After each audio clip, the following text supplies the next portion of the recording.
வணக்கம் மாணவர்களே. நாம் ஏற்கனவே முந்தைய பதிவில் சொன்ன மாதிரி 9ஆம் வகுப்பு கணித பாடப்பிரிவில் முக்கியமான கணக்குகளை பார்த்துக்கிட்டே வரோம். அதில் ஃபஸ்ட் சாப்டரில் கனமொழி அப்படின்ற சாப்டரில் லாஸ்ட் பதிவில் என்ன பார்த்தோம்? எடுத்துக்காட்டு 1.2 பார்த்தோம்.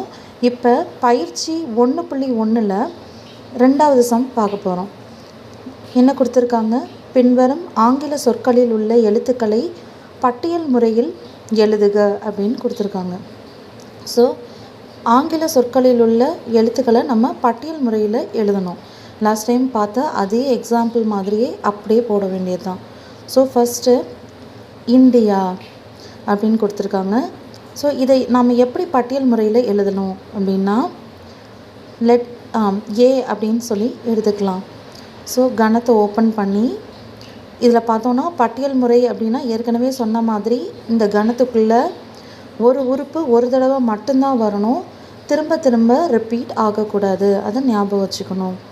ஸோ ஃபஸ்ட்டு ஐ எழுதியாச்சா, அடுத்து என் அப்படின்ற உறுப்பு எழுதியாச்சா, அடுத்து டி எழுதியாச்சு, அதுக்கப்புறம் ஐ ஏற்கனவே இருக்குது, ஸோ எழுதக்கூடாது, அதுக்கப்புறம் ஏ. இவ்வளோதான். இந்த சமக்குரிய ஆன்சர் இது தான். அடுத்து பேரலலோகிராம். ஸோ இந்த பேரலலோகிராம் பட்டியல் முறையில் எப்படி எழுதணும் அப்படின்னா நம்ம இந்த கணத்தை பி அப்படின்னு சொல்லி எடுத்துக்கலாம். So B is equal to கணம் ஓப்பன் பண்ணி பி எழுதிக்கலாம், ஏ எழுதிக்கலாம், ஆர் எழுதிக்கலாம். ஏ அப்படின்றது ஏற்கனவே இருக்குது, ஸோ திரும்பியும் எழுதக்கூடாது. அதுக்கப்புறம் எல் எழுதிக்கலாம், ஏற்கனவே எல் இருக்குது, திரும்பியும் எழுதக்கூடாது. தென் இ எழுதிக்கலாம், ஸோ எல் ஆல்ரெடி இருக்குது, எழுதக்கூடாது, ஸோ ஓ எழுதிக்கலாம், ஜி எழுதிக்கலாம். அதுக்கப்புறம் ஆர் வந்து ஏற்கனவே இருக்குது, ஸோ அதனால் எழுதக்கூடாது. ஏன்றதும் ஆல்ரெடி இருக்குது, திரும்பியும் எழுதக்கூடாது, ஸோ எம். ஸோ பேரலலோகிராம் அப்படின்றதுக்குரிய பட்டியல் முறை இது தான். ஸோ இது தான், இவ்வளோ தான் இந்த கொஸ்டினுக்குரிய ஆன்சர். அதுக்கப்புறம் மிசிசிப்பி அப்படின்றத எப்படி பட்டியல் முறையில் எழுதணும் அப்படின்னா ஃபஸ்ட்டு இதை சி அப்படின்ற கணமாக எடுத்துக்கலாம். ஸோ மிசிசிப்பி அப்படின்றத பட்டியல் முறையாக நம்ம எழுதுறதுக்காக நம்ம சி இஸ் ஈக்குவல் டு அப்படின்னு எடுத்துக்கலாம். இதில் பார்த்தோம்னா ஃபஸ்ட்டு எம் எழுதிக்கலாம், தென் ஐ எழுதிக்கலாம், எஸ் எழுதிக்கலாம். எஸ் ஏற்கனவே இருக்குது, திரும்பியும் எழுதக்கூடாது. ஐ ஏற்கனவே இருக்குது, திரும்பியும் எழுதக்கூடாது.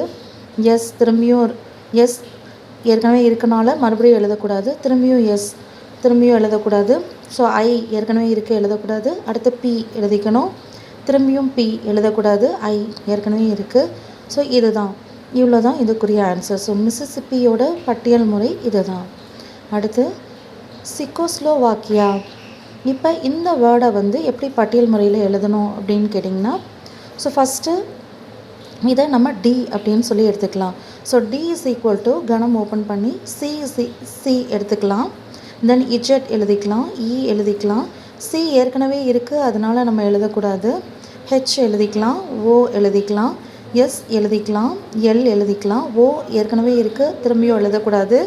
ஸோ நம்ம வி எழுதிக்கலாம், ஏ எழுதிக்கலாம், கேயும் எழுதிக்கலாம், தென் ஐ எழுதிக்கலாம். ஏன்றது ஏற்கனவே இருக்குது, மறுபடியும் எழுதக்கூடாது. ஸோ செக்கோஸ்லோவாக்கியா அப்படின்ற இந்த ஆங்கில சொல்லோட பட்டியல் முறை இது தான். ஸோ இவ்வளோ தாங்க. இது தான் செகண்ட் சம். இது வந்து ஒரு முக்கியமான கணக்கு. ஸோ இதுக்கப்புறம் அடுத்த சம் பார்க்கலாம்.